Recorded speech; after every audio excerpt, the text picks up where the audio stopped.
Canada is making a bold move. It's mobilizing nearly $500 billion Canadian dollars to supercharge its economy, focusing on minerals, energy, and digital infrastructure. But here's the plot twist. The biggest winner from this initiative may not be the United States, it's Sweden. From rare earth elements to Arctic shipping lanes, from electric batteries to high-speed data flows, this Canada-Sweden alliance could reshape how democratic nations collaborate in a post-globalized world. Washington may be watching, but it can't stop what's coming.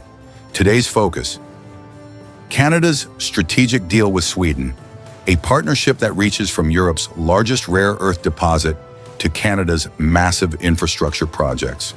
From fighter jets to industrial giants back in 2023 to 2024, most headlines on Canada-Sweden relations revolved around defense. Talks centered on Sweden's Gripen fighter jets being considered for Canada's air fleet. But in 2025, things took a broader, more ambitious turn. Both countries have moved beyond military procurement. Their new focus? A multifaceted partnership that includes minerals, shipping, energy, and digital infrastructure. The reason? Power today isn't measured in aircraft carriers.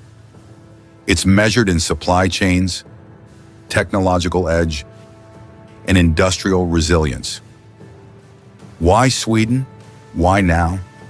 Under Prime Minister Mark Carney, Canada has shifted how it makes decisions about infrastructure and procurement. These aren't just contracts. They're instruments of economic diplomacy. Every port, refinery, or corridor Canada builds is now a piece of a larger strategy to gain leverage, build alliances, and reduce dependency on the U.S. Sweden, on the other hand, isn't just riding along. It's bringing powerful assets to the table. Its newly discovered rare earth deposits in Kiruna, the largest in Europe, could change the continent's dependency on China. But to turn those minerals into value, Sweden needs help with processing, infrastructure, and scaling. That's where Canada comes in, building a democratic mineral corridor. Sweden's Kiruna region holds critical minerals like neodymium, praseodymium, and dysprosium, elements essential to making wind turbines, EVs, satellites, and defense systems. But mining alone isn't enough. Without the ability to refine, process, and transport, these minerals are just rocks in the ground. Canada, meanwhile, is scaling up its critical mineral strategy. Billions are being poured into refining facilities in Quebec and Ontario, recycling hubs, and midstream processing centers. By linking Sweden's extraction with Canada's processing and exporting capabilities, the two nations are building what could be the first democratic mineral corridor, bypassing China's control and ensuring allied nations have secure supplies. This partnership turns Sweden's mining headlines into monetizable assets, while allowing Canada to embed itself deeper in the EU's green transition.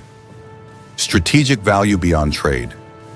This collaboration isn't just about economics, it's about geopolitical leverage. For the European Union, it's about reducing dependence on China and Russia for strategic resources. For NATO, it's about creating resilient supply chains for defense and tech, ones that aren't vulnerable to adversarial choke points. For Canada, it's about gaining relevance in the global system, not as just a supplier, but as a builder of systems. Energy, shipping, and infrastructure. A new era. Ottawa's $500 billion plan isn't just domestic, it's global. The money is going into green energy corridors, smart ports in Halifax and Churchill, digital backbones, midstream mineral refining. Now imagine this: rare earths mined in Kiruna, refined in Quebec, shipped through Halifax, delivered to European EV factories. This is already being built. For Canada, jobs in high-tech industries, strategic roles in supply chains, less reliance on the U.S. For Sweden, secure supply for companies like Northvolt, batteries, and hybrid, green steel. Integration into a trusted transatlantic industrial network. These companies are not hypothetical. They power Europe's green tech movement and are mission critical for achieving climate goals. By the way, if you enjoy staying updated with what's happening around the world, don't forget to like this video and subscribe so you never miss the latest global headlines.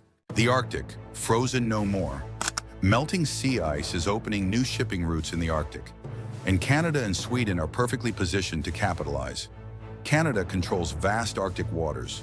Sweden, while not Arctic itself, leads in Arctic engineering, green fuels, and ship design. Together, they're turning the Arctic into a strategic corridor. Canada's Polar Max icebreaker program and Sweden's logistics tech make these passages safe, secure, and profitable. For NATO, this means avoiding choke points like Suez or Panama. For Canada, it's about asserting sovereignty and generating new revenue. For Sweden, it's an export opportunity wrapped in strategy. Green tech plus resources equals mutual power.